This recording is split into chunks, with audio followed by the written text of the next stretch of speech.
Fuck is you telling me?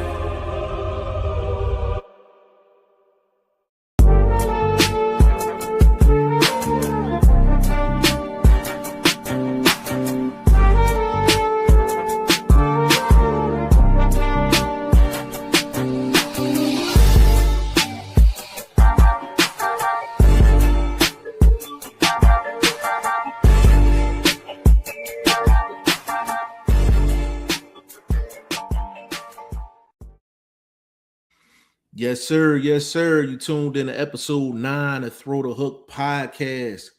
End of the year type stuff. 2025, man. It's your boy G5 Jeff TV, aka G5, aka 5, aka the Guru. Got my dog in here, man. Boxing First Vlog, aka Blunt, aka the Blunt Truth. What's going on, bro? Man, this feel good to be in the building, wrapping up this boxing year. Hopefully, we have a more exciting year. Not that this year didn't have its moments, which we will share shortly. But I just thought hopefully next year will be a little bit more exciting, and it seems like it's starting off that way. So, we could talk about that at a future date. But anyway, I'm glad to be here, man. It's your friendly neighborhood OG BFV #TBT. You dig?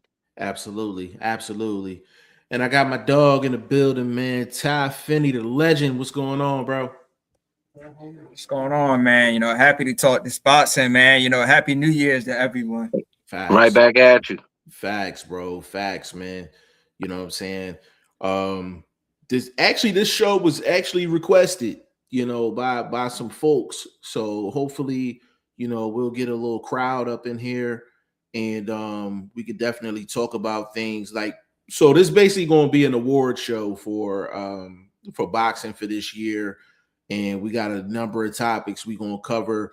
We're going to actually cover some news though before we get started. The unfortunate news, Anthony Joshua, if unless you've been sleeping under a rock or something, you all heard about what happened with Anthony Joshua. I think it was in Nigeria. Car accident. Two of his best friends passed away. So condolences to their families and Anthony Joshua, their whole team. Some things is bigger than boxing, and that's just something that was unforeseen. And you hate hearing things like that. We hop in cars every single day, to get from point A to point B, and all it takes is for one dumb to set it off. And Blunt, you already know how them Arizona streets be be rolling, brother. You on mute, baby. You on mute, baby. I said you don't want me to put my tinfoil kufi on with this one because I don't know, bro. 92, you know what I mean? So hey man, it's it's just you hate to hear stuff like that, man. So just off top, condolences to both of the guys that passed, their families and loved ones, and the Anthony Joshua. Hopefully he makes a full recovery physically, and just get back to normal life. And if it's boxing after that, it's boxing after that. So definitely rest in peace and condolences for sure. Definitely want to kick it off with that. Now the big card that's going on January 31st, Teofimo Lopez, Shakur Stevenson. That card is rounding up really, really, really nice, real nice. But I also want to mention there's another card that's going on too on the 24th in Vegas at the Fontainebleau. Keyshawn? No, Andy Cruz. Andy Cruz main event. That's going down too. Jesse Hart and Khalil Cole is going to be on that card too. That's a nice card too. So January's looking pretty nice. That's what I said, man. It's starting off fireworks, man. I thought it was January, not July. You dig? Yeah, for sure. So we got definitely those two cards coming up. So we definitely got some things to talk about. Keyshawn, Jermaine Ortiz, that's gonna be a fight, bro. Yeah, I like that. I like that fight. The fact that he got a co-main on there, that's what's up. That's love too, despite what happened with him in Virginia and all that. So I was surprised he actually got a co-main slot. So I big shout out mean, to Keyshawn. it wasn't no cheating. It was undisciplined. Just So you know what I mean? unprofessional. Yeah. Yeah. So you took a little slap on the hand, on the wrist, so to speak, and you had to sit back, watch Yeah. others get the big fights and make the moves with Turkey and all of that. So now he got to show up and show out. That's all I can say about the young man. Yes, I'm not a sir. big We got fan of him personally, but you know what yeah. I mean. I'm a fan of boxing, so I hope he do get back in the ring and do his 1-2. Jose Vasquez in the building, man. What's going on, bro? Big shout out to you, man. Big shout out to your victory too, man. With Almighty Monk. You know what I'm saying? That fight went down. Up and coming heavyweight, man. We're gonna have him on the show as well, man. That's his trainer in the trainer and pad, man, in his comment section. Big shout out to Jose. No Scope. He said hi. What's going on, No Scope? He said JYD called us to fight. Okay, we're gonna rap. We're gonna rap for sure. We definitely gonna rap. No Scope said what's up. Put a 1 in the chat if we sounding good. Say appreciate you, boss man. Yeah, that's long overdue. Y'all supposed to been on the show a long time ago, man. That's long overdue, but I think the time. Put a 1 in the chat if we sounding good, man. And we actually just gonna get the award show started. We're gonna get it up and rolling. No Scope said it's a 1. That means it's a go. That's what I'm talking about. Yo, so we gonna do is we're gonna give out awards for 2025. Only how we can do it, how Throw the Hook podcast can do it, In This Corner Boxing can do it, BFV can do it. So we're gonna cover a number of topics. We're gonna cover a number of them. We're gonna have KO of the year, fighter of the year, fight of the year, upset of the year, and most disappointing fighter of the year. BFV, I'm going to give you the opportunity to pick where we're going first. Let's go with fight of the year. Fight of the year. So we are going to go fight of the year. There you have it. Fight of the year.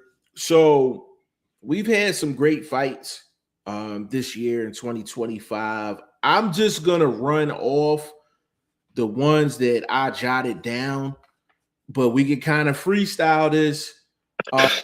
So fight of the year, we could do due to significance, we could do Canelo Crawford. I think that's definitely up there. I think Pitbull Cruz and Lamont Roach, we can factor that in too. We can actually, I think Pitbull Cruz and Tank was early 2025. Am I correct? Was that Roach? You mean Roach and Tank? Roach and Tank, yes, Roach and Tank. Yeah. We do Roach and Tank. Beterbiev Bivol. We could do Beterbiev Bivol. We could do Conor Ben and Eubank. And yeah. And Inoue and Cardenas too. That was the fight when Inoue got knocked down, came back and got the dub. So we got a lot of suggestions and ones outside of that. So I got one off everybody's radar. Go ahead. It's a twofer for me. The Callum Smith and Bawasi fight. That went the distance. That was for the light heavyweight title, WBO. So it was an upset. As far as I'm concerned, it was an upset. I didn't have it as wide as the judges had it. They had it a 4-round upset. I had it by 2. But it was a back and forth fight. You know what I mean? For me, it was a couple 10-10 rounds in there, but that's how I score rounds. You know what I mean? So I'm a little bit different than the rest of these folks out here in the streets when it comes to judging rounds. If you didn't take it, you didn't take it. But if you didn't lose it, you didn't lose it. So you know what I mean? It's got to be a balance in there somewhere. You can't force me to pick somebody when nobody clearly took a round. So I judged that fight a little bit differently than them judges for sure. But I did have Callum pulling it out though, and I thought that was a back and forth. That was a war. You know what I mean? But I think Bawasi, he just slowed down when it came to them championship rounds, 10, 11, 12. He was getting out slugged in there, moved around too. He was getting moved around a little bit, but early. he was pushing the younger, bigger fighter back. You know what I mean? Because Callum Smith had the height on him a little bit. And I thought size-wise, he was a little bigger. You know, that youth kind of show up a little better on camera. Buatsi being the veteran between the two. So that was one of them fights y'all got to go back and look at, bro. That was a slobber knocker, Yeah. old school. Old school, yeah. I'm gonna definitely go back and go watch that. It'd be so many fights during the year, like, and it's like we don't just watch the main cards, we watching off, off the radar cards and everything else. Like we got our ear to the street for sure. Hey, Ty Finney, who you got for fight of the year? Man, for me, for fight of the year, it wasn't as big as it names, but still, for me, it's Abdullah Mason of Sand Oaks. It was a world title fight. Undefeated records on the line, both guys, a lot of power, and it was a toe-to-toe fan-friendly fight. Both guys got cut up, and Abdullah Mason, he made himself a world champion, brought the title back to the States. So I'm happy for the young man, and that, to me, that fight lived up to the hype, and to me, it was one of the best fights on that card of the night.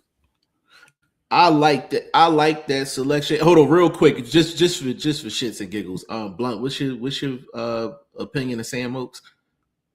Man, that's the dirtiest, filthiest dude I've seen in a while. Like, bro, he was doing so much dumb shit in the ring. He was causing himself injuries. You know what I mean? Like, come on, bro. Like, come on, bro. And then, but it caused him. I ain't gonna lie. It caused him to have some moments in that fight. A lot of that.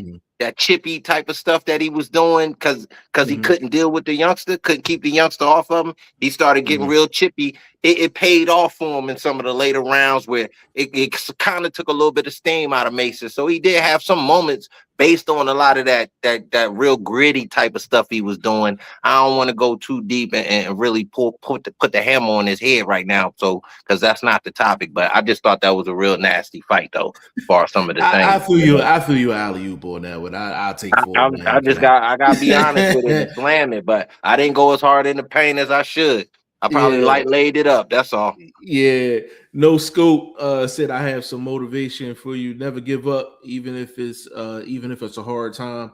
No, that's for sure, bro. Definitely taking that message into 2026, just in the life period, man. Because part of that was the reason why we wasn't on like for a minute. Like, you know what I'm saying? I had to kind of get that back. So I definitely resonate with that for sure. Put y'all fight of the year in the comment section, man. Put y'all fight of the year in the comment section for sure. Jose said Monk for KO and upset of the year. He said I'm biased like an MFer. Listen, off the radar though, Jose, like Monk definitely got one of the bigger upsets of the year, man. He was up against a top prospect in the heavyweight division, got a knockout.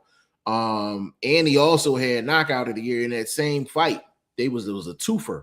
You know what I'm saying? So big shout out to Almighty Monk, man. We definitely gonna have him on the show for sure. My fight of the year, to be honest, I don't have one clear cut. I really like the Beterbiev Bivol 2. I definitely like that fight. They was definitely getting busy in that fight. Roach and Pitbull was a late entry too. They definitely got busy. Now Crawford and Canelo, like that was just significance, but I didn't really the fight itself outside of the significance, I didn't think it was like fight of the year type stuff. It was really only one round where they really, really got busy. And I think that was round 9, if I'm not mistaken. But other than that, I didn't think the actual, fight was like this all-time great fight. I think it was its significance. If it's up to me, I think I would pick Beterbiev Bivol 2, or I would probably go Lamont and Pitbull. Probably one of them two. But it wasn't a whole lot of fights where it was just like, it was like, whoa, like, you know what I'm saying? Like, it was some good fights, but it wasn't a lot that was like, I mean, all-time great fights. But I was telling you that about this year in boxing a couple shows back, and I don't think it kind of resonated with everybody because we were just coming off the situation with Young Haney And that's a potential fight of the year just based on the accomplishment and the strategy used. You know what I mean? So I think, you know what I mean, we saw a little bit of power in that fight, which, you know, I think that was a fight of the year, just kind of slowed down towards the end where, you know, the guy that was up did the smart thing and, you know, didn't go to war. So it takes a little bit of steam off of it being fight of the year. But if you want to say accomplishment, it'd be up there with what Crawford did as far as you know, going out undisputed 3-time and all of that. So I just thought, you know what I mean, Haney and that he record chasing, you know what I mean, belt chasing. So I ain't mad at that. That's an accomplishment in itself. I agree with that for sure. So it's but I'm glad you said what you said as far as like the year. I think 2025 had a year of, I think, stacked cards that looked good going in, and then just some of the fights just really didn't like materialize the way we wanted it to. I think it was a solid year. I would say it was a solid year. I would give it probably maybe a B. I would give it maybe a B. I'll give it B plus. I'm not even mad at that. Hey, Todd, like, what would you rate boxing this year? Just if you had to give it a grade, just the overall quality of fights. Like, if it was on a scale of 1 to 10, I would say like a good 7.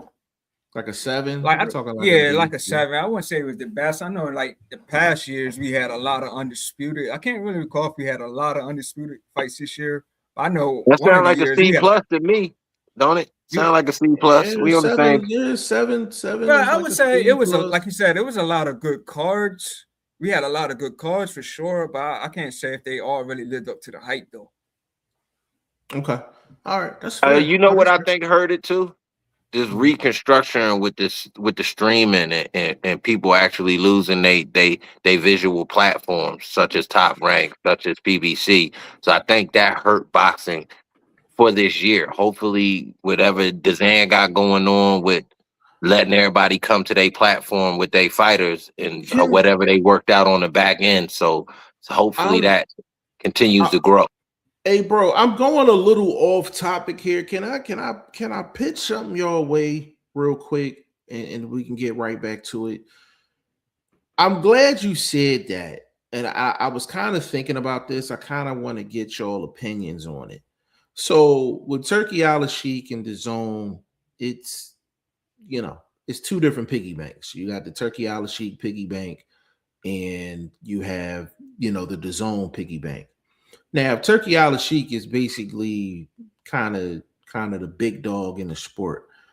How do you guys feel about him possibly maybe doubling back to some of the old channels we used to watch as far as boxing is concerned? So I'll give you an example. HBO's not in boxing anymore.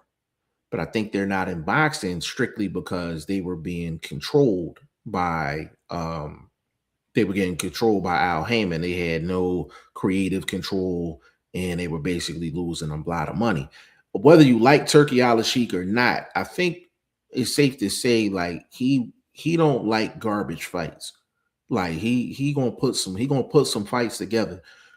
If it's a situation where he could actually maybe convince a HBO or a Showtime or even empower like a Pro Box to increase their, you know, well, for HBO to get back into the game, but take like a Pro Box TV and actually enhance their budget, things like that. How do you guys feel about that? Like just to get more channels and more you know why I feel like you saying that, and it's not even that you're asking a question. I think you're just making a statement at the end, because it's true. Because if you lose, and I'm gonna give you an example of these type of fighters, the Gamboas of the boxing world, by not them having an original platform to kind of, you know what I mean, give us an example of what they may bring to a fight against a Tank.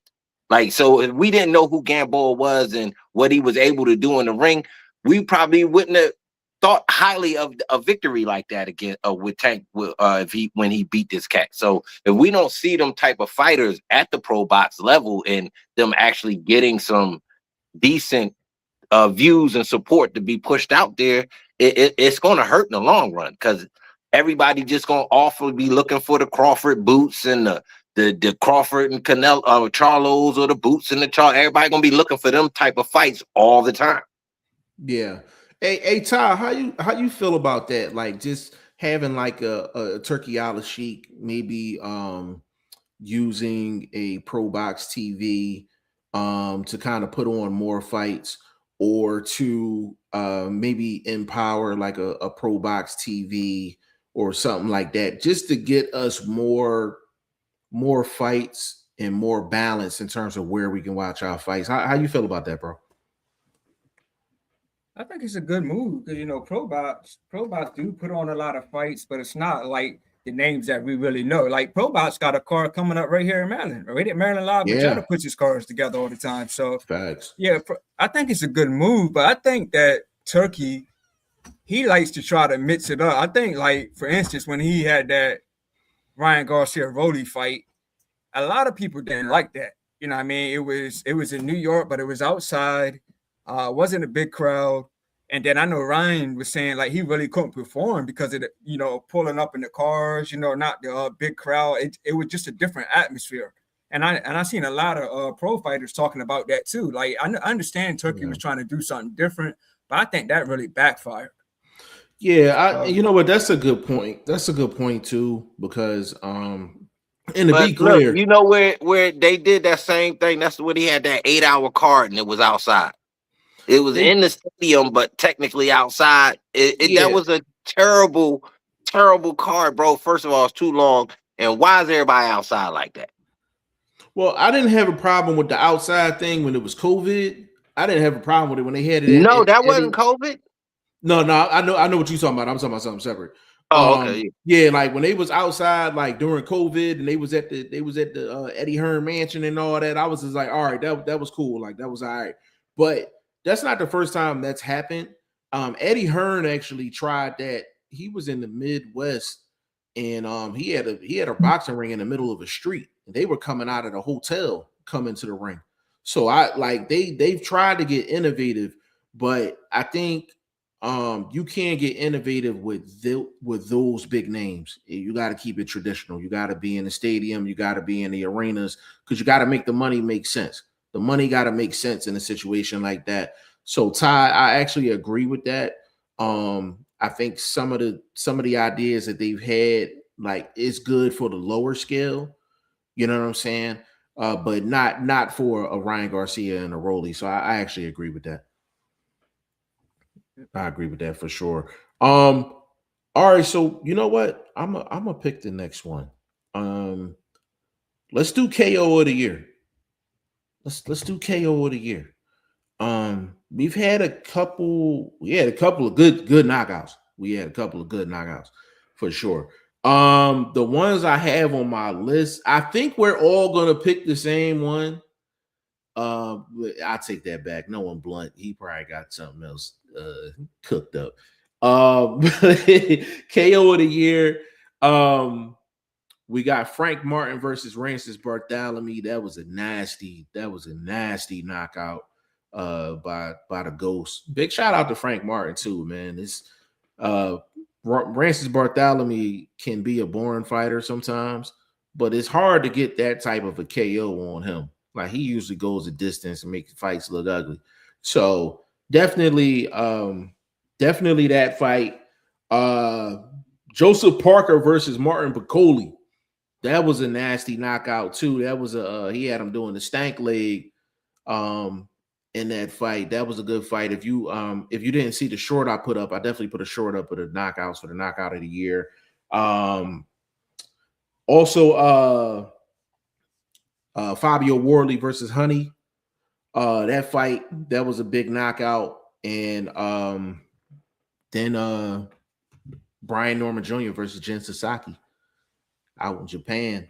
That was a huge knockout as well. Tom, I'm gonna come your way first. what do you have for knockout of the year? So I was gonna pick Parker and Bacoli. You got that out the way, so I'm gonna run with this one. Usyk and Dubois. I say that because even though Dubois wasn't flat out on his back or anything like that, this was his opportunity, to correct that wrong. The first fight, what happened? Everybody was trying to say that low blow wasn't for real. Usyk was faking. So he had an opportunity to run it back. And what he used to do this time, man, that hook put him out, had the mouthpiece come out. And once the ball hit that canvas, you can tell he ain't want it. He got up and walked straight to the corner. He didn't want it.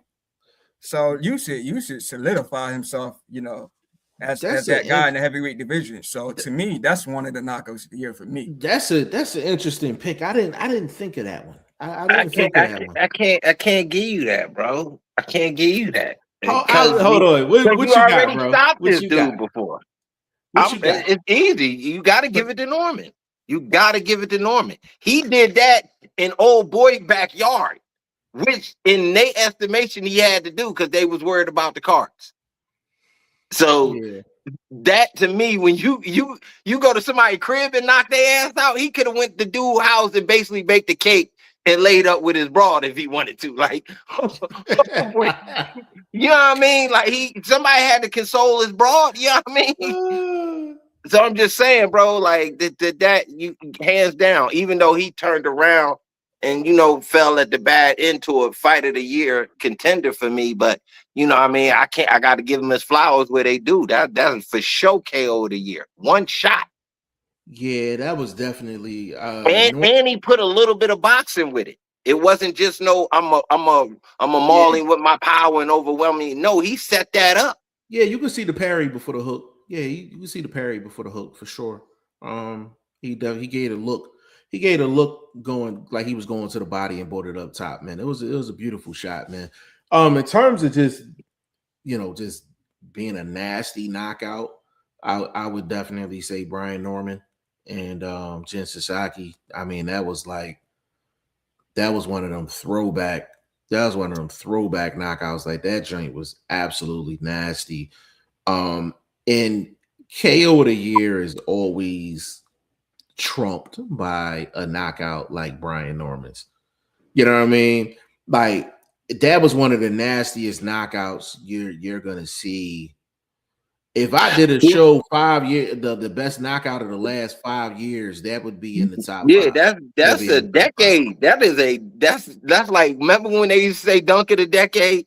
That's a KO of the decade. You want to go back 10 years, bro? That's going to be up there with the best of them and still at the top of the list. Trust me, I did a little bit of looking back in my own memory banks, and obviously I'm Googling and double checking, and that's still one of the nasty, because like I said, you got to put in the circumstances and where it happened at. If that was a neutral site, it would affect, you know what I mean? Like you got to look at it like, for me in the Rancid situation, you talking about a worn down dude. You talking about a dude that struggled to stay in that 140, that stay out of that welterweight mix and stay out of that drama. He did his best. His body was worn down. I kind of take a little edge off of that from Frank Martin. Like, you was actually supposed to go in there and do that. You in there looking like a superhero. If you didn't do that, I'm faulting you. I'm gonna start calling you Tim Bradley now. Factor this in too. He did have a 2-year layoff and did that too, though. That was impressive. I mean, but was out 2 years. Didn't Rancid have a 2-year layoff as far as doing anything that would think you had a chance in that fight? No, I agree with that too. But I think that kind of evens the playing field, because I mean, if you're fighting on a regular basis and you saying both of these dudes, one not having anything that would make you think he had a chance in that fight, anything going on in Francis Barthélemy, and then you got a dude that coming off a 2-year layoff who obviously stayed in condition, kept his body in top tip form. So I salute the bro, the young soldier, for that. I think he was supposed to do that. It wasn't like, again, you went halfway around the world. You might as well have been on your way to the moon. Did it go land and knock a motherfucker out, then turn around, get back on your spaceship and go home? Well, that's the thing. Like, it's I would agree with you 99.9% of the time with that. The only thing I'm going to give Frank Martin is that it was the type of loss that he took and why he was off for 2 years.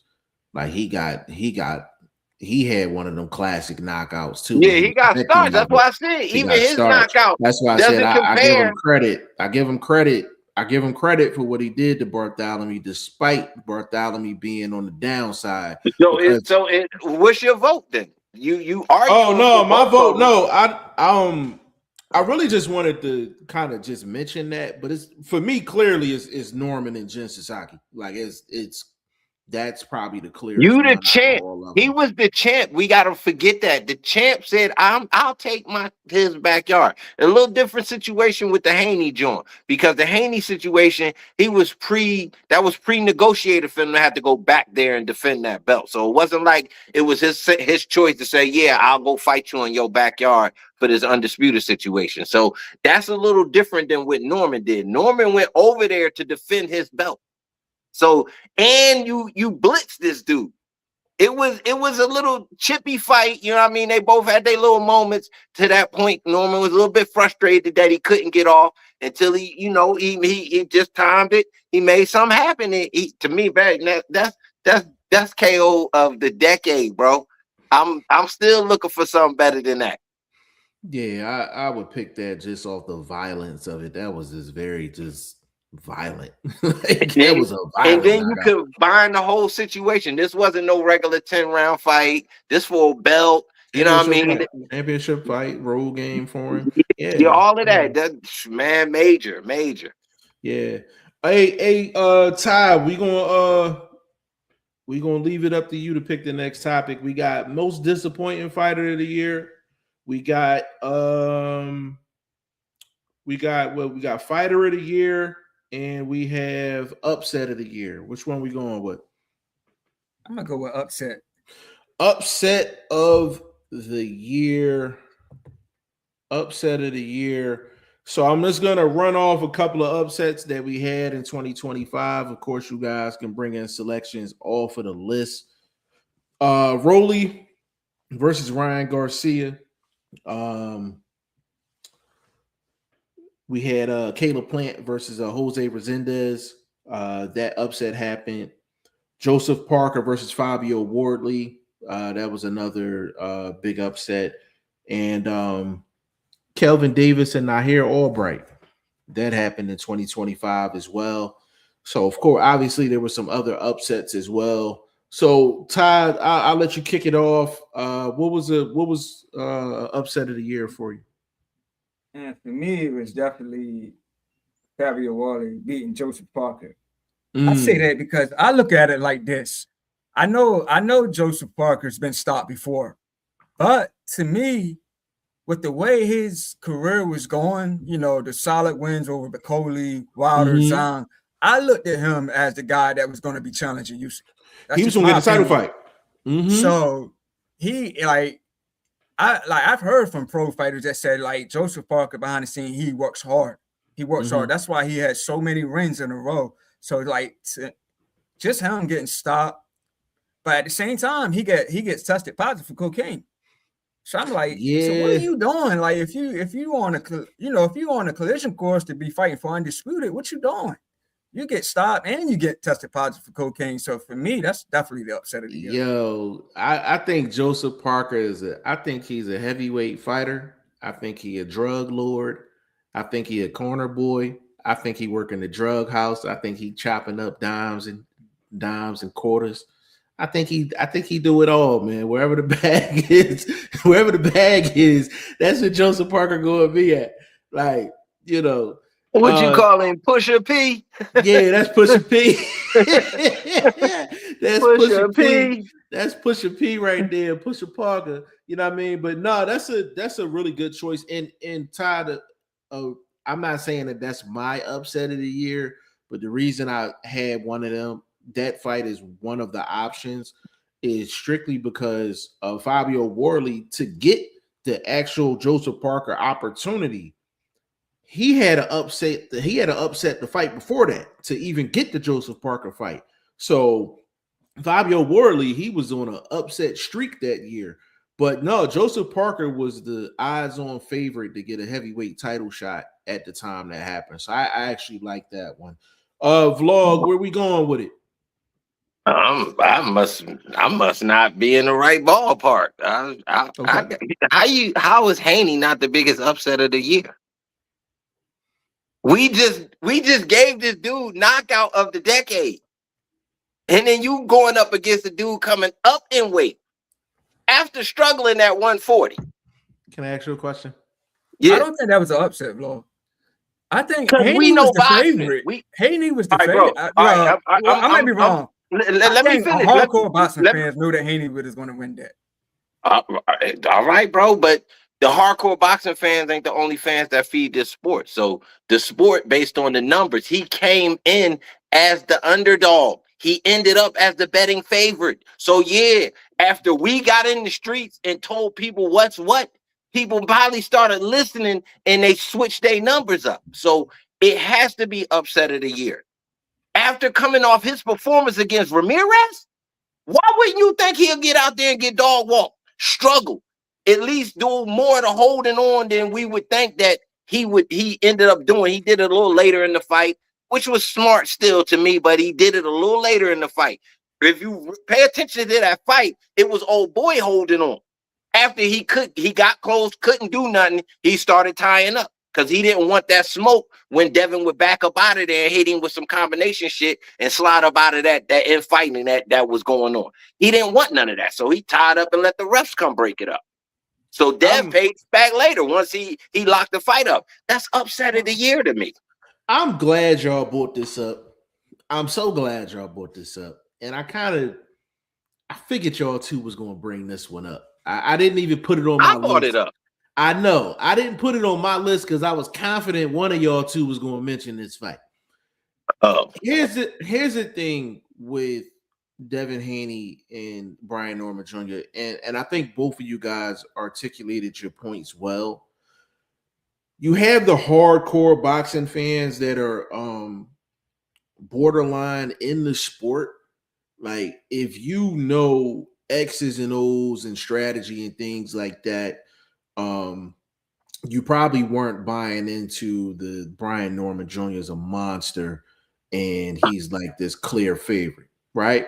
So then you got the other side, like Blunt said, you had the casuals and the semi-hardcores that was listening to the Sergio Moras of the world, and they were pitching this narrative that Brian Norman Jr. was like this, new age monster, at 147 pounds. So it really depends on where you are as a boxing fan or a boxing purist. If you're more on the hardcore side, you're not going to consider that an upset. If you're more towards, you thought Brian Norman Jr. was a monster, or you thought Devin Haney was on the downside of his career and you thought that was like a major resurgence, then I can see you saying, hey, that might be upset of the year. Me personally, take away that I'm a boxing hardcore. Take away that, right? Take away that. Me watching Brian Norman Jr. and what he did to Jen Psaki, even though Jen Psaki, that was a championship fight, and even though Brian Norman had to go on the road to go get that, Jen Psaki was an unknown prior to that fight. Pure unknown, but he was ranked number 2. He was ranked number 2. Like, Brian Norman went and did what he had to do. In terms of upset of the year, if you're gonna go with that, you gotta have one of them two opinions. You either thought Brian Norman Jr. was a monster, or you're giving Devin Haney hella credit because of the Jose Ramirez fight and then what he had to go through with the Ryan Garcia fight. And what was Ryan Garcia on, bro? What was he on that? He was on that alien piss. He out there in the restrooms collecting it off of unknown planets. I'm like, bro, what is you putting in your system? Talking about it's been tainted by you. That's who. What do you mean it's been tainted? How you? Oh man, yo, for me, I'm going Rolly and Ryan, but I'm gonna tell you why though. I'm gonna tell you why. Rolly is one of them fighters, man. Like he really doesn't have skill, right? Like he doesn't have skill, but he's so awkward with his style. He makes fights interesting. And despite Ryan Garcia being on the space juice, right? Him coming back off of the Devin Haney situation.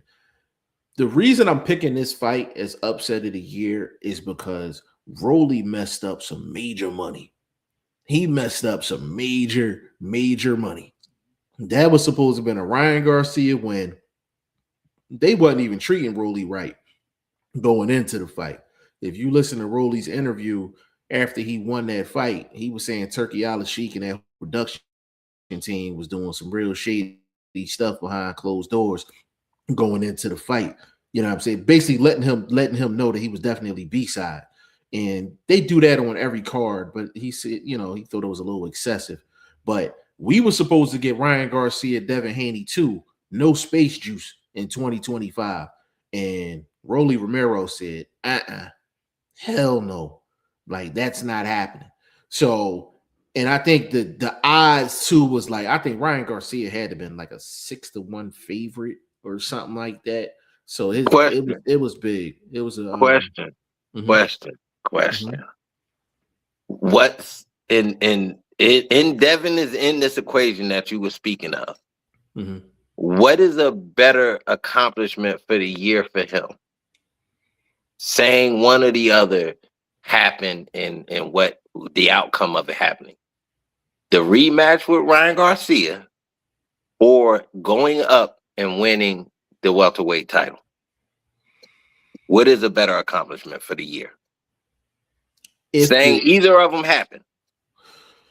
Like they both happened within the same year or like, within a year span or whatever. Like just I'm going to say hypothetically, what would have been better? I'm going to say Haney. Or one happened this year. Like we know one happened. So what would have been a better year for you as an ending result? Him fight Ryan Garcia and win a split decision or whatever, or go up and beat a proven puncher, a proven banger, right, and win a boxing match where he actually outpowered the power puncher.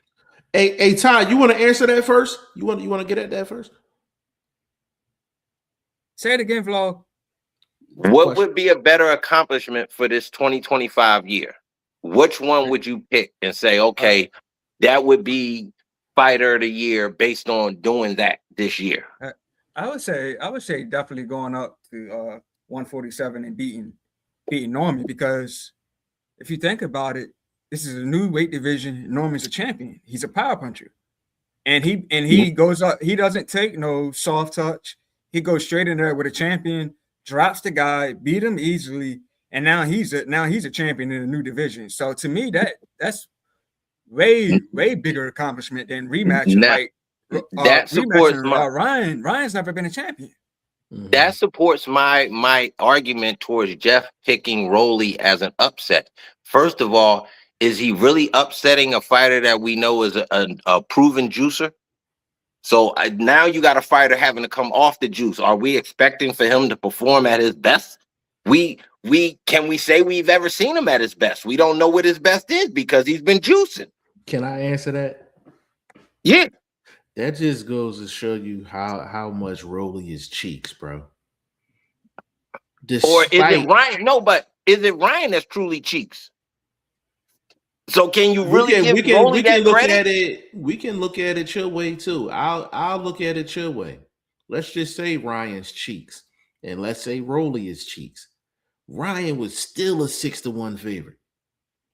That's because they both was cheeks. Again, that's what I was like. But hold up.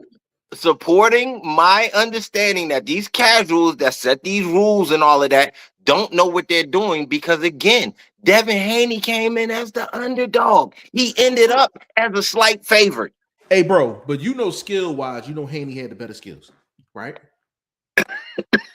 I'm talking about you. I ain't talking about everybody else. I'm talking about you.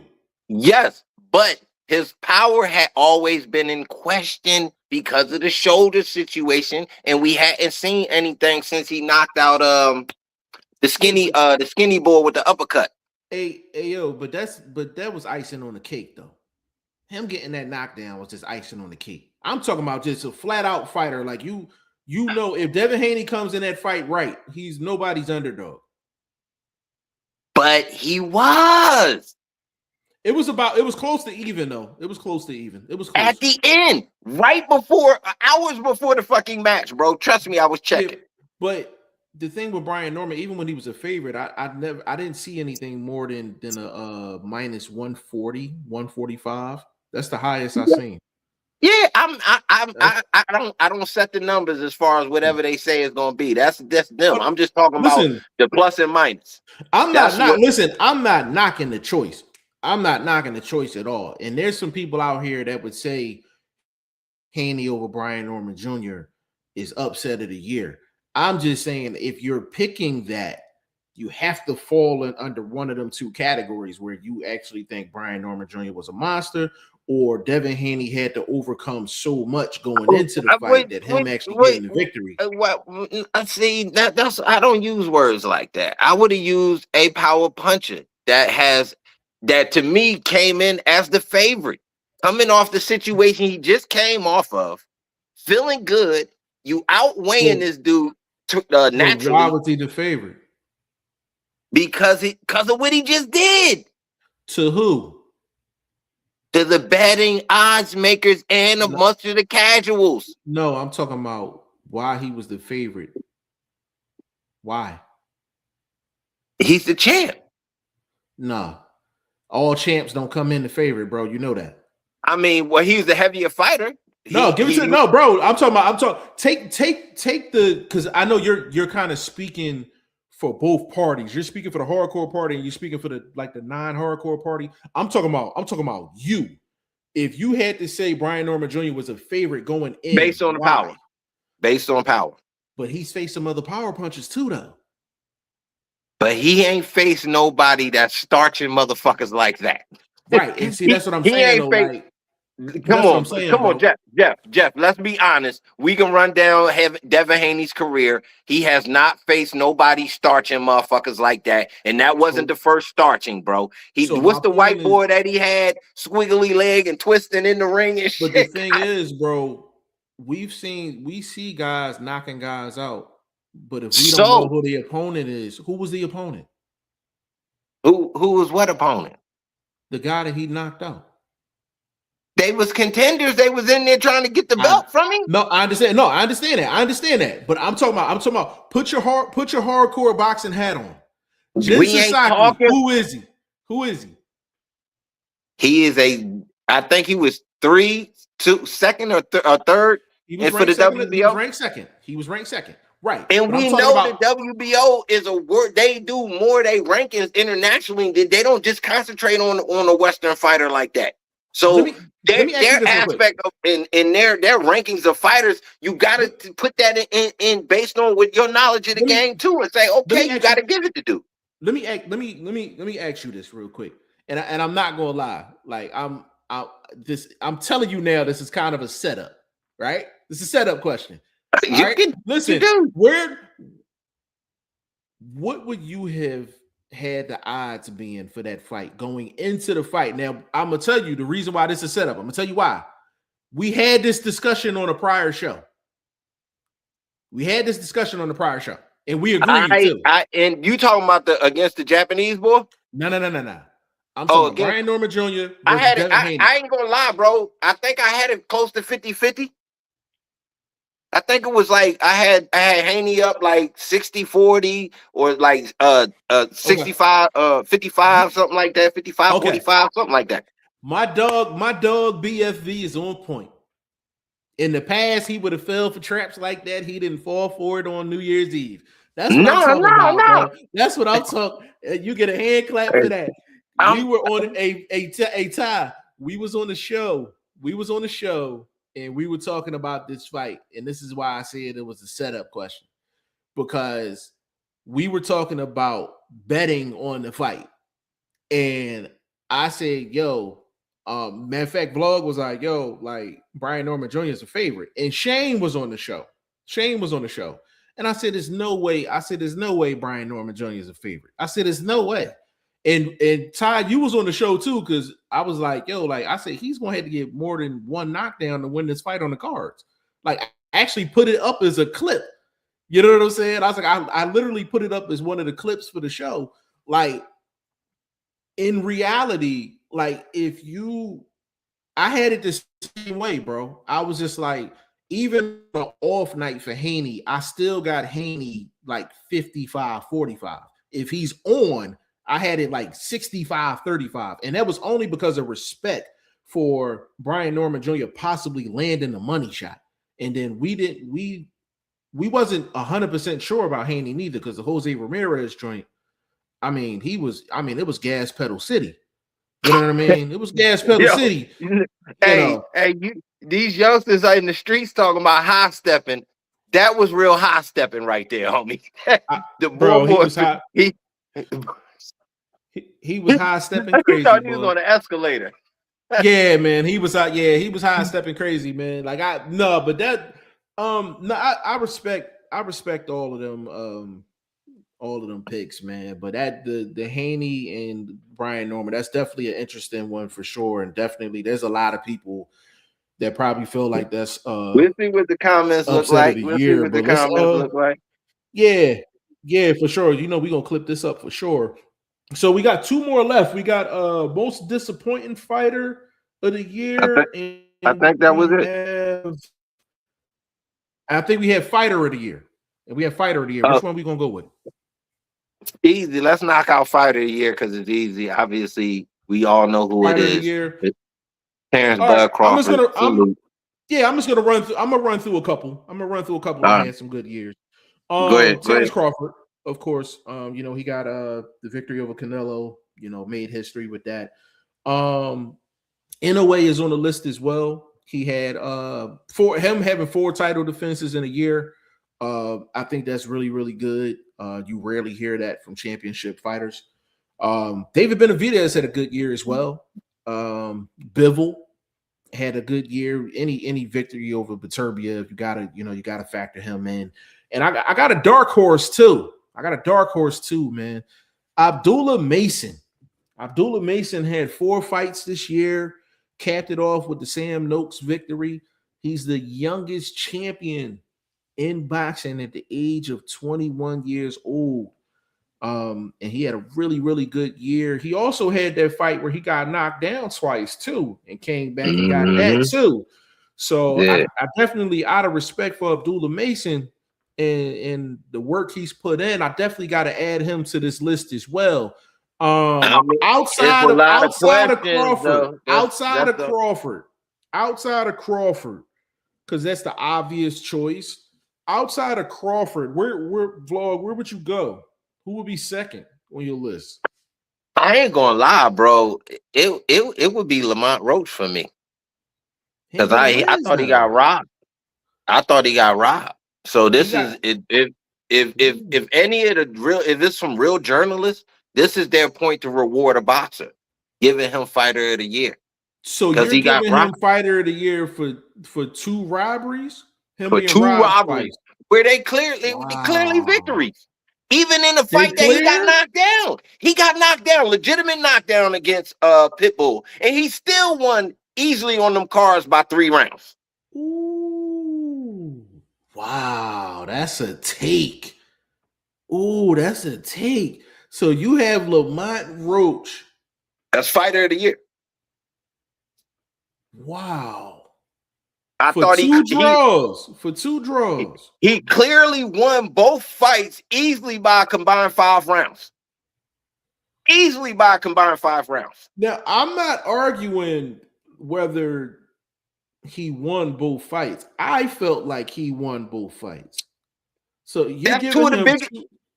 That's two of the biggest names on PBC. Wow. You just knocked off two of their marquee dudes. They knew it. So the best way they can save face is to give a draw. That's the best way they can save face. Lamont Roach did not cross my brain for Fighter of the Year. That is a very interesting take. Bro, it's me, your friendly neighborhood OG. I'm going to up you on real game, you dig? Hey, Ty, who you got as Fighter of the Year, bro? For me, I'm just it was, but I'm gonna just go with Benavidez because we know he chased the Canelo fight, he didn't get it, so he moves up to 175. David Benavidez, even though he didn't have as much as experience, he was still a big guy, a knockout artist. He gets past David Benavidez, he fights Anthony Yarde, he stops Anthony Yarde. Now he's leaving 175 to go to cruiserweight. You know what I mean? Even though cruiserweight isn't really jumping, it's still he's moving up another weight class and he's taking on another greater fighter. So Benavidez shows over and over he's willing to take on the best. So my hats off to him, man. He's one of those guys that's always got an entertaining fight and he brings it. And like I said, now he's jumping up another weight class. So for me, it's Benavidez. Okay. I can't support the Fighter of the Year argument, but I can definitely based on that argument supports me having him on my pound for pound list. So I'm good with that. David Benavidez is definitely on my pound for pound list. For him to fight David Morrell, where 9 out of 10 fighters would not have fought David Morrell in that spot, you definitely got to salute him for that, because at the time of that fight, David Morrell was one of the top 3-4 prospects in the sport. And in my personal opinion, I'm like, if you're going to take on a fighter like that, you get him early. So strategically, that was the best time to get a David Morrell. But to fight David Morrell, technically, he was actually a champion, but we ain't gonna say nothing about that. It may not have been truly earned based on his fight record, but that's why that's why I ain't even mention it. That's why I ain't even mention it. That's why I ain't even mention it. Plus, Benavidez was looking flabby at them face-offs, man. He wasn't. He was not in shape, man. But he still get the job done. But man, come on, man. You know how them Coke boys be, man. They got them baller bellies, man.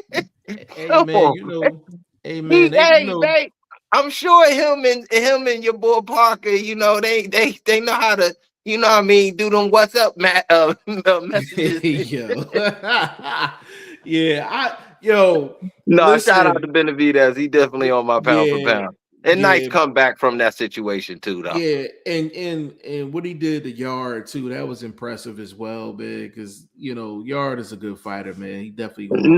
It's fights like that. The Delomes and these type of dudes. When you get that, it's time, bro. It's over, bro. Don't be out here chasing checks. It's not good for your health. All money ain't good money. So to me, that's them type of fights where it's like it should be a message to these cats. I hope it ain't. These knockouts shouldn't be brutal. But go ahead. Everybody ain't doing that to Yarde neither, though. But it credits Benavidez too. That's what I'm saying. Like it can't get too much better than that if you fighting this elite competition like that. You know what I mean? Yeah, Benavidez definitely had a really good year, man. Obviously, Buzz the Fighter of the Year because of what he did in that one fight against Canelo Alvarez, going up essentially 3 weight classes to get it done. I didn't think it was a close fight. I think I had it 9-3, something like that. I didn't think it was a close fight. But outside of that, I would say, this is kind of just a wild card thing. I'm just gonna give it to Abdullah Mason. I think he really, in terms of top rank moving their guys, I think this is one of the best jobs they've done in terms of moving a prospect that they like to championship status. And I'm going to tell you why. Because Abdullah Mason, he had to run into a couple of different styles on his way up to being champion. A lot of times with top rank, they're very, very precise in terms of who they put their guys up against. With Abdullah Mason, they kind of just threw a little bit of everything at him. So Abdullah Mason, you could see him take them steps at each fight, take them steps. And even if he showed flaws, you see him come back and recover from the flaws. Sam Noakes, championship fight. Sam Noakes was fighting a little unclean, but a young fighter at 21, a lot of them fighters can't handle that type of stuff. That rough, dirty tactics. When you fighting a young guy like Abdullah Mason, that's what you do. You do the you do the dirty tactics. And he was able to overcome that as well. So not only did Abdullah Mason become the youngest champion in the sport at the age of 21, he's recovered from knockdowns, got up. He's recovered from dirty fighting, took care of that as well. And he has shown that he can adapt to any situation. So even though Abdullah Mason, obviously he has work to do, I think he had. I would give him an honorary. Yeah, I think the nominee, just based on accomplishments, for sure, he deserves it. Overcoming definitely. Is there, some sharpness that can still be honed into his game? I do believe with age comes knowledge, you know what I mean, and honing your skills a little bit. So I think he definitely can, you know what I mean, be a little bit better in there. Maybe not as warish in there. Get back to his boxing, you know what I mean. So I think that'll iron itself out. But definitely honorable mention for sure. Definitely deserved to have his invitation to the party. Absolutely. You know what I mean? Being there, taking pictures, red carpet treatment for sure. Absolutely. Big shout out to Abdullah Mason, man. And we got the last category of the night before we get up out of here, man, which is the most interesting one. Yeah. Most disappointing fighter of the year. Now, I have some names. Of course, you guys can come up with your own names. I'm going to mention the names that I have. Ty, I'm going to let you rip off first. The most disappointing fighters of 2025. Number one, Cool Boy Steph. Me, number one, man. One stayed over Keyshawn Davis. Ooh, he going right off the rip. What he pulled as a main event, hometown headliner, didn't make weight, didn't get paid, lose the title, fighting backstage, arguing with Abdullah Mason, arguing with him, and you ain't even fighting him. And then on top of all that, he's in the crowd smiling, eating popcorn, none of that even happened. Don't forget about the Albright situation. That's what I'm saying. Yeah. So, that had a lot. Like I said, I know a lot of people that went to that fight and they were disappointed. I mean, Abdullah Mason still got bumped up to the main event. He still performed, got a stoppage, but what Keyshawn did was some BS, man. As a champion, as the headline, as a main event, as the name in that state, that was some BS that he pulled, man. So for me, it's definitely Keyshawn Davis. BFV, go. No, finish your list. I wanna. Okay. Yeah, you came out with one of my top dogs. Ty came out guns blazing. He was on there too. Both y'all rolling. So keep it going. Y'all both got guys that's high on my shit. So Cool Boy Steph, Stephen Fulton. Well, him coming in overweight, for his fight against Shaq Foster. And the way he looked in that fight as well. Ryan Garcia taking a loss to Rolly Romero and just his overall activity for 2025. Keyshawn Davis was on my list as well for everything that Ty Finney stated. And I got two dark horses, and the vlog is going to love these two names. Jana Beck and Subriel Matias. I agree with that. Where you going with it? Most disappointing fighter of the year.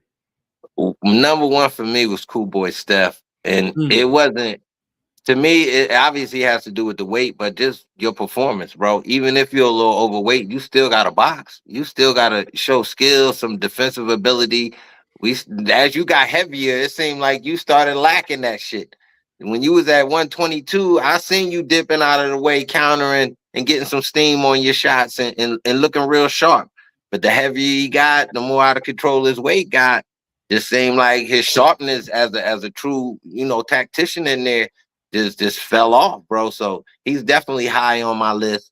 Ryan Garcia would come in at a 1A, you know what I mean, based on unable to bounce back, unable to show true skill in the ring, because the shot that you got off on Haney is not even like you finished him. You knocked him down, whoop-de-doo. You was super juiced up and you still couldn't get rid of the competition? Bro, what would 15 rounds would have stopped his heart? So he's definitely on the list as disappointing. And again, you talking about Rolly Cheeks. This is a situation for Devin, for Ryan to set up one of the biggest real non-title type of fights in the history of boxing. Because there wouldn't have been no real title on the line. They would have did some interim garbage or whatever. But you know what I'm saying? I'm just saying that would have been one of the biggest non-title fights in the history of boxing. As far as like not being undisputed or super like some unification or anything of that level, you know what I mean? So I think he dumb Cheeks for that, you know what I mean? He blown out. Don't even nobody even want that. They bypass him when he on the block showing ass. They like I mean, I want to add something too. Yes, sir. I want to add another name. So for me, definitely Martin Bakole, and I'm gonna tell you why. So we know he took that fight on 2 days' notice against Parker. So we know he didn't have time to train. But that's why there's that saying, you always got to stay in shape, stay ready, because you never know when the phone's gonna call. So just like when he showed up in that ring, man, he just looked big. Like he was huge. And like, and this is the guy they said was the boogeyman in the heavyweight division. And to top that off, he has another fight this year against Efe Ajagba. He didn't pass that test either. So the boogeyman in the heavyweight division, he ain't win neither fight he had this year. So for me, Bacole's definitely on that list. Wow. Okay. which is crazy. I get it. I really get that. I get that. Honest to God, I get that. But I never looked at him as like a boxer. You know what I mean? Like I didn't see no skill with like the power that he got off. You know what I mean? I just seen him able to track down a lot of guys that he was bigger than, and he was putting hands on cats. Like to me, he just had a major size advantage against Anderson in this show. Damn, that's a good point, Ty. Damn, that's a good point. I didn't think of that one. You might as well say he just like, what's the guy named Darmani Rock? You said Darmani Rock was fresh off the couch, and look what happened. He got stopped by Coffee, and we ain't seen him since. So his new nickname is the Ghost. You took it back, Darmani Rock. That was my guy from Philly, man. He fought Michael Coffey years ago. Let me throw this last name. Yeah. Let me throw this last name out there. Tank Davis. Tank Davis. Good one. Tank Davis. Good one. 5-fight deal. You got Turkey, and you not fulfilling your end of the bargain. You gave us one fight, and you pitched a draw, and that was they gave you that because of the backroom deal. You know what I mean? They done earpiece something. Got to the ring. It did something, bro. That's damn. Y'all definitely bought the smoke with that one, because I didn't think of Tank Davis. I definitely didn't think of Martin Bakole, but those are definite choices for sure. I gotta go back.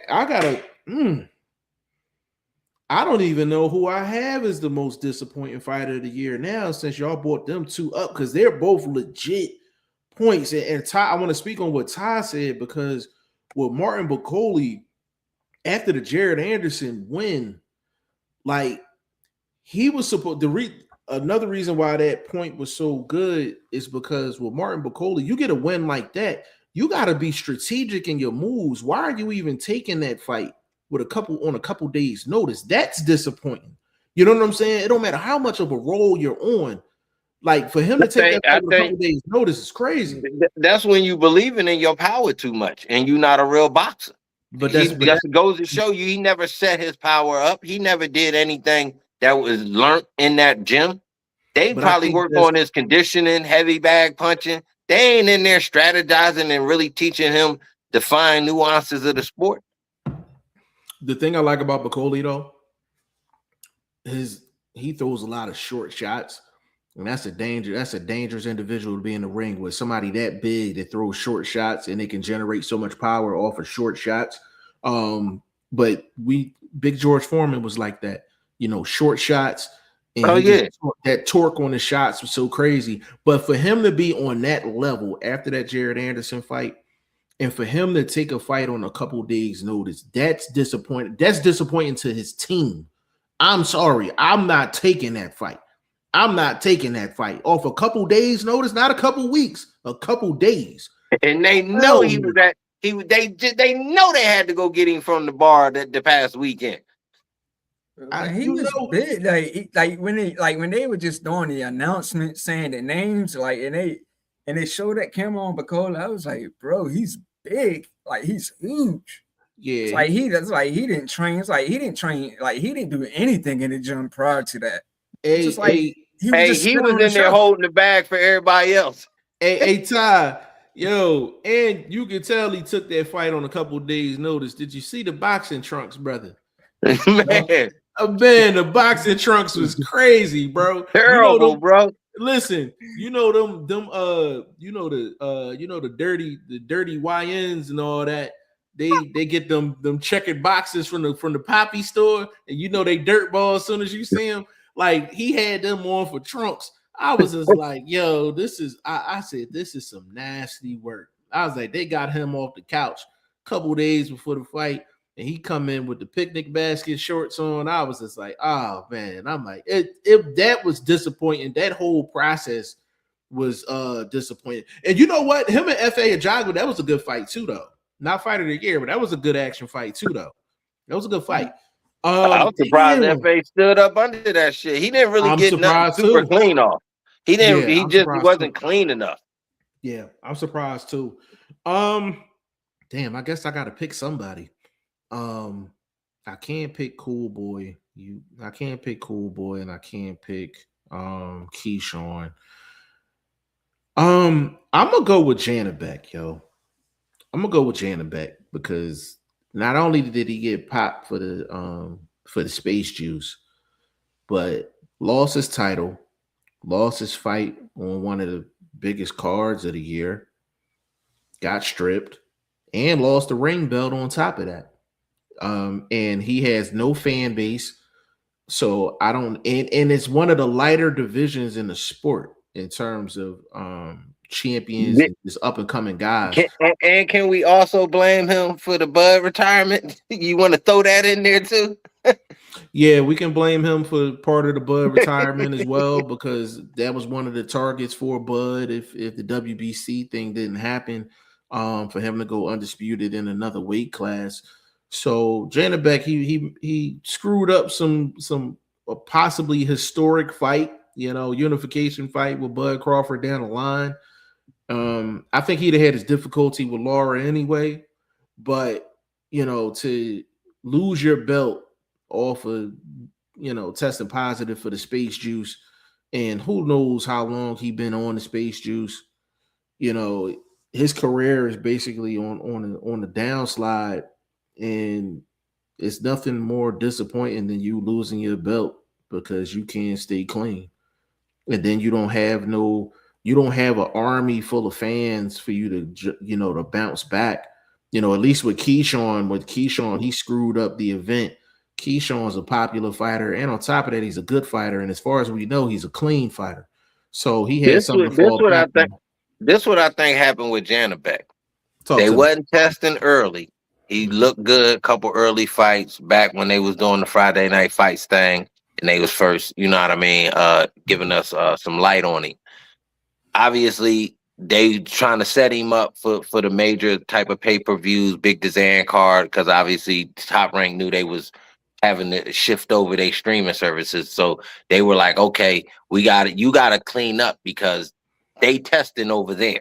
So we going to put you in here. And if you look at 2 straight fights, he didn't look like that early Janabek. He didn't, and they was like, oh, it was just the style and all of that. Nah, he didn't look sharp. He didn't look like that killer. You know what I mean? So obviously it could have been that juice. And then when it's time to shine again, he was like, yo, I'm fighting. I might have to take something. And I think he got caught again. You know what I mean? So when he was on, he felt like he was ready. He could have made, made that make a difference versus Laura. But I think it was a timing thing with them drugs when it come to these cats getting caught. It's like they you know what I mean? They just get pinched. Cycling off, then trying to reboost, getting a little shot. You know what I mean? Ain't gonna stay in there that long because I'm not like doing it consistently to where as though they feel like they can't piss it out or shit it out or grow it out their hair or however they get rid of this shit. I don't know. Yeah.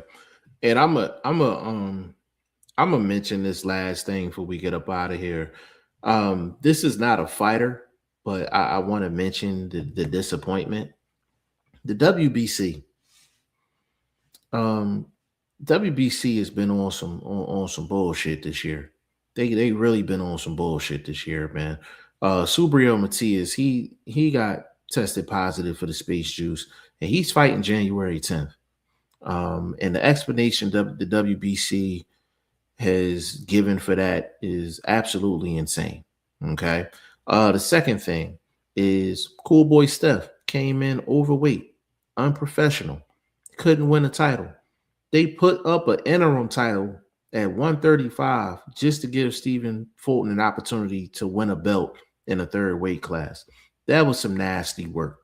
And then the whole Terrence Crawford situation, for you to charge more money than all the other sanctioning bodies when Terrence Crawford actually paid all the other sanctioning bodies, and to screw that situation up.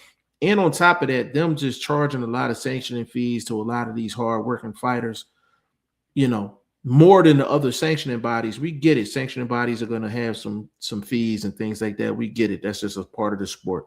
We're not going to ignore that. But the WBC, you're not a fighter, but you're one of the more disappointing figures in boxing in 2025. Y'all been on some bullshit. Y'all been on some bullshit.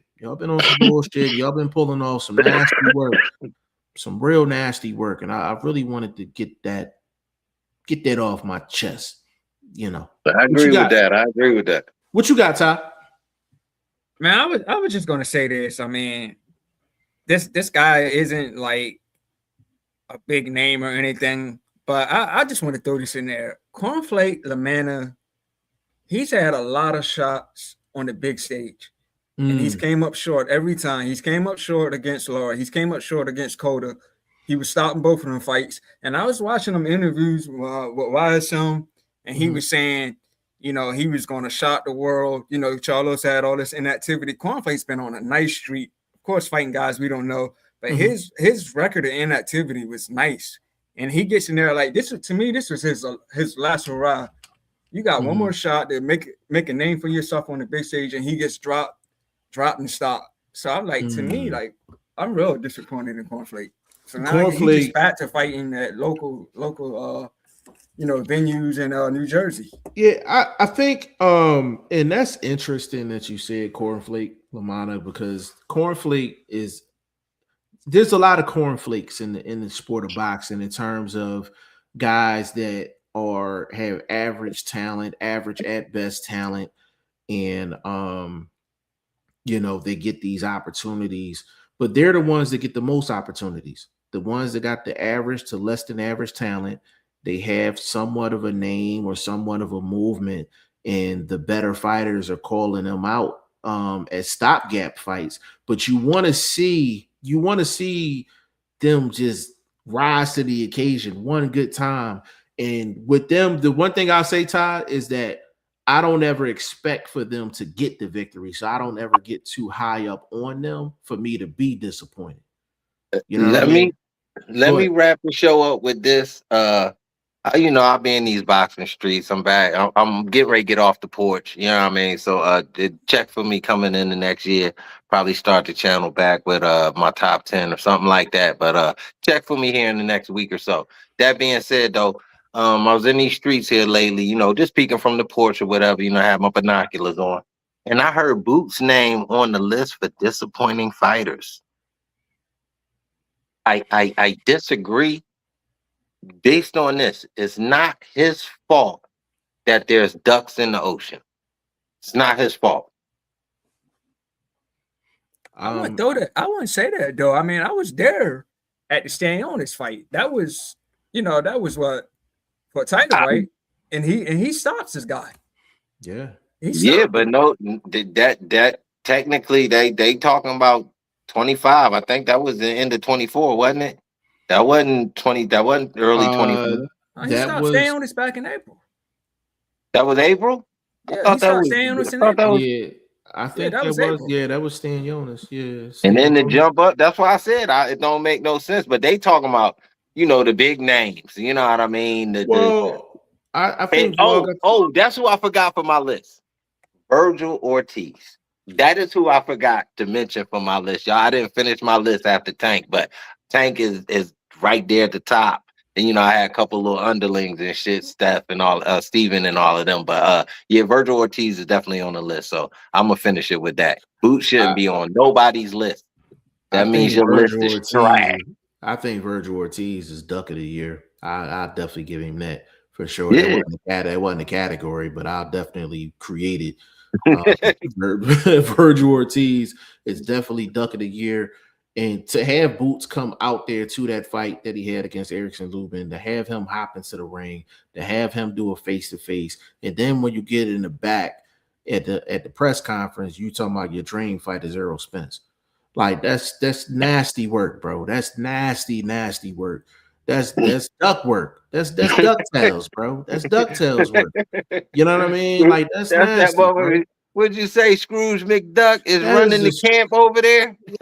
Scrooge McDuck, man, like that's Scrooge McDuck, and I want to say this before we go to y'all fighters out there.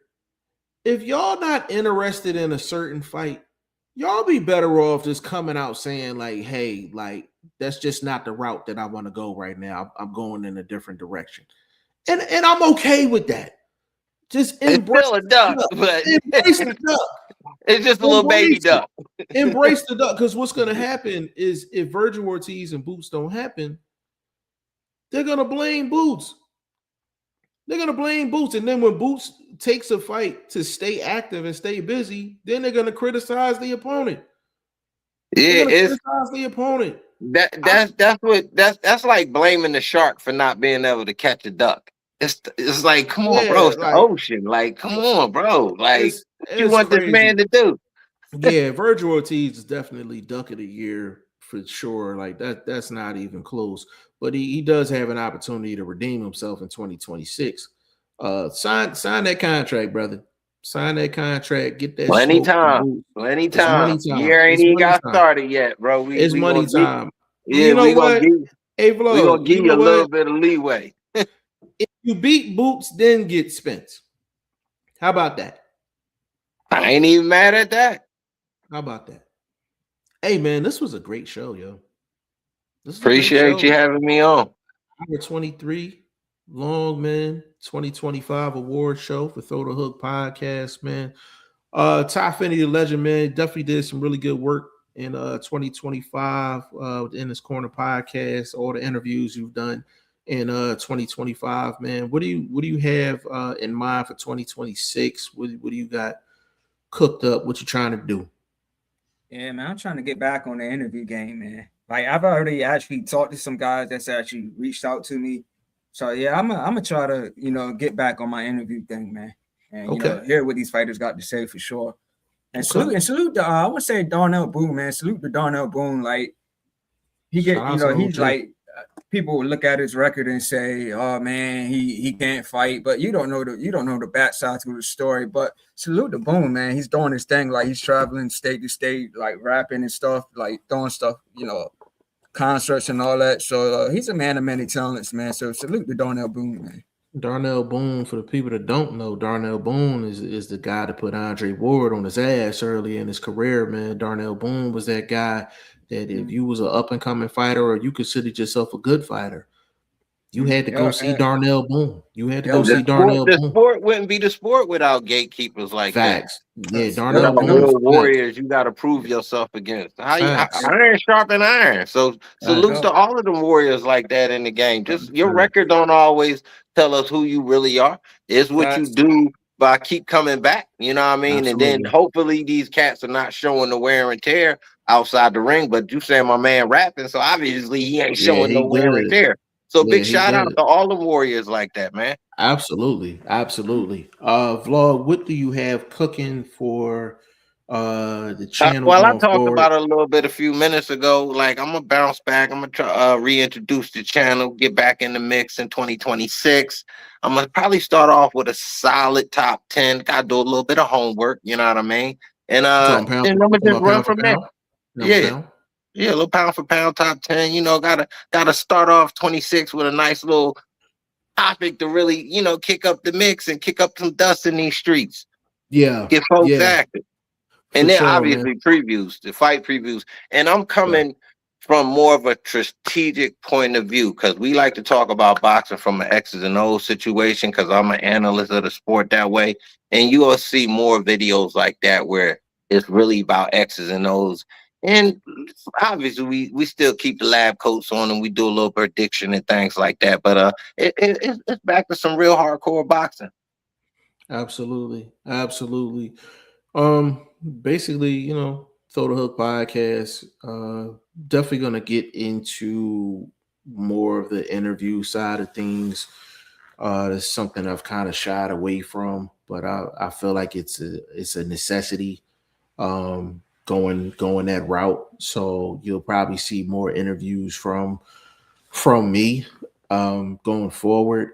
Obviously, January is a really, really big month for boxing. So even though he shouldn't be main event, but Subriel Matisse, that card on January 10th, we definitely got to cover that. The Andy Cruz title fight on January 24th at the Fountain Blue. I think that's in Vegas. Is it Vegas or Florida? Is Pop still head corner man? Yeah, Pops is still head corner man. Bozy shout out to the Ennis family. Yeah, big shout out to Bozy. So that's a good card too. Khalil Cole and Jesse Hart. That'll be a really, really good fight as well. That card is shaping up nice. And then we got, you know, I know it's early in 2026, but probably going to be one of the biggest cards in 2026. Teofimo Lopez and Shakur Stevenson. That whole card is fire from top to bottom. It's a solid. I think I seen like little grudge match on there. Little grudge match. Yeah, I seen that playing Charlo situation. That should be a nice little. If Plant can't get up for that one, you know it might be over for him. You got to stand on that slap, baby. So that's that card as well. So we got a lot of business to take care of in early, you know, 2026. But you know, it'll be, you know, Ty Finney the Legend doing his thing and Boxing First Vlog, reintroducing his channel and putting things out there. And then, you know, of course, I'm gonna do what I do. But you know, we got goals for 2026. There's some certain subscriber numbers we got to hit. You know, on all levels, not only for Ty but for Vlog and myself. You know, the more we grow together, the better the distribution of content is going to be. You know, because wherever you see me, you'll see it on Ty's channel, you'll see it on Vlog's channel, and vice versa. So that's just how we moving, man. It's been a great 2025, man. We're gonna give y'all a better 2026. So on behalf of Boxing First Vlog, BFV, aka Blunt, aka the Blunt Truth, Ty Finney the Legend, aka In This Corner Boxing, your boy G5 Jeff TV, aka Throw the Hook Podcast, man. We are gonna see y'all in 2026. Peace. Peace.